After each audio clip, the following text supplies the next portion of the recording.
Hey guys, Doc Heps here with UroCoach. So do you use Viagra and Cialis and they work great for you?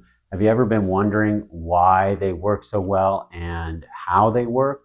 Well, this video is going to help explain why they are effective, the mechanism. So stay tuned and hopefully you'll enjoy the video.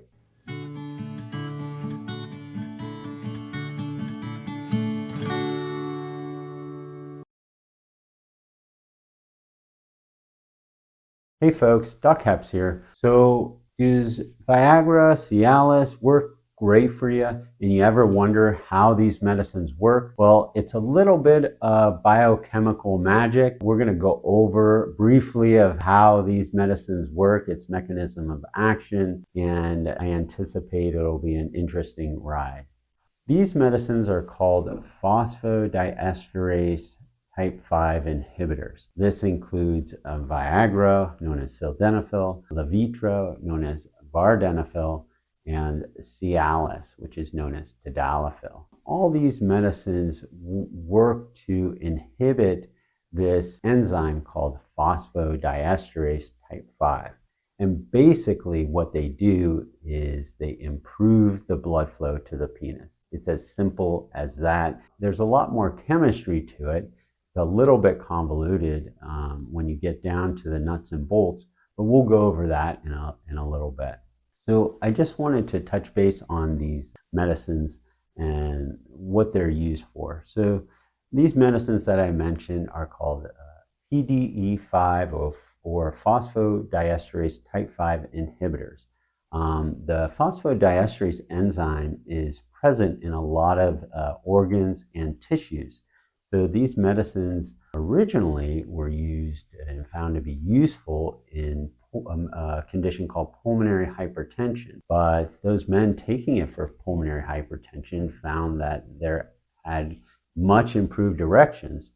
So the focus of these medicines from the pharmaceutical companies sort of transitioned to say, hey, we've got a huge potential blockbuster. Let's focus on ED or erectile dysfunction with these medicines. So sildenafil was really the first phosphodiesterase inhibitor on the market. It comes in dosing ranging from 20 milligrams to 100 milligrams. Usually it takes about 30 minutes to 1 hour after you ingest Viagra to reach its time to onset of action. So I counsel folks that you have to use it about an hour before activity.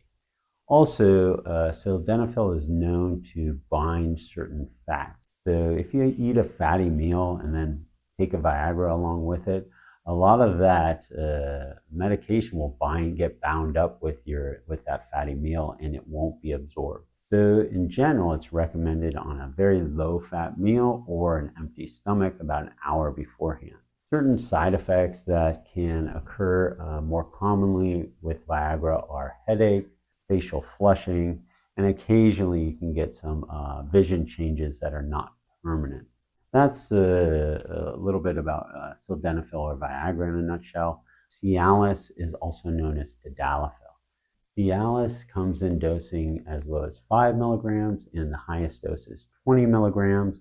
The onset of action is about 20 minutes, so thought to be a little bit quicker than Viagra. There's less interaction with foods, so a little bit more flexibility with Cialis. Again, I'll tell them about half an hour to 1 hour beforehand. One of the benefits of Cialis is that it lasts a long time in your system, whereas Viagra might last about 4 hours with a maximum of 12 hours. Cialis or Tadalafil will last 24 up to 72 hours. So that's why when it was originally promoted, it was a weekend pill.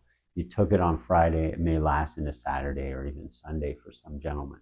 The potential side effects with Cialis can be some muscle spasms or backache.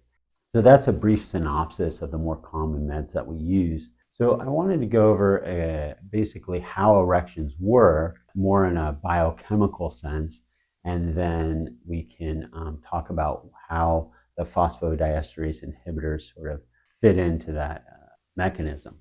So in essence, you have to be stimulated to achieve an erection or thinking about some sort of stimuli.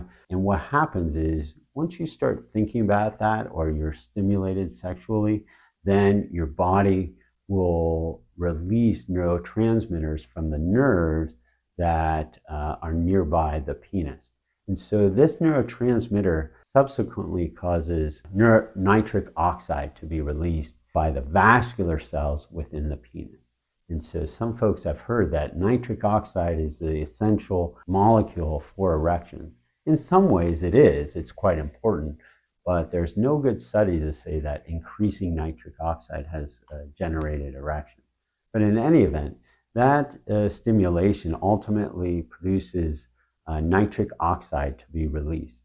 And what nitric oxide does, if it opens up and affects the vascular cells of the penis, and which causes release of this other molecule called cyclic GMP.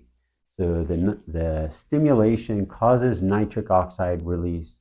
The nitric oxide dissolves into the vascular cells, and the nitric oxide causes release of a molecule called cyclic GMP. And what cyclic GMP does, it relaxes the muscles of the blood vessels so they open up and hence get more blood flow. So what happens in the body, there's always a balance, or what we call a homeostasis. So if you're stimulated, nitric oxide gets released, that dissolves, releases cyclic GMP to relax the blood vessels, you get blood flow, but that balance is called, there's an enzyme called phosphodiesterase, which comes to break down the cyclic GMP so that your erection doesn't last forever. So what happens is that phosphodiesterase molecule tries to break down the cyclic GMP, and that closes the blood vessel. And so when that happens, there's that balance between erectile function and the flaccid state. So again, you have the nitric oxide being released that dissolves into the blood vessels.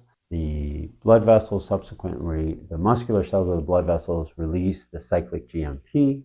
The cyclic GMP relaxes those blood vessels and you get blood flow. The phosphodiesterase breaks down the cyclic GMP to allow those blood vessels to collapse back again. So where does these phosphodiesterase inhibitors come in? Well, if you release your nitric oxide, you're releasing the cyclic GMP, those blood vessels open up, that phosphodiesterase is trying to eat that cyclic GMP. If you can block that, you keep the blood vessels open and can more widely open those blood vessels, enhancing the erection. So that's what Viagra, Cialis, as well as Levitra do. They inhibit the phosphodiesterase so that that cyclic GMP can relax those blood vessels, help you attain a better erection and a longer lasting erection. And that's why they're called phosphodiesterase inhibitors. They're called phosphodiesterase type 5 inhibitors because that's the most predominant type found in the penis. So that's a lot of chemistry. That's how we think, and it's been shown that these medicines work, and they can work quite well for the right gentleman. So hopefully this gives you some idea of what these medicines are about. A little bit intense on the biochemistry of these medicines, but I thought it was fun to go over to better understand how these work. Check out our other videos. I appreciate your time and have a great day.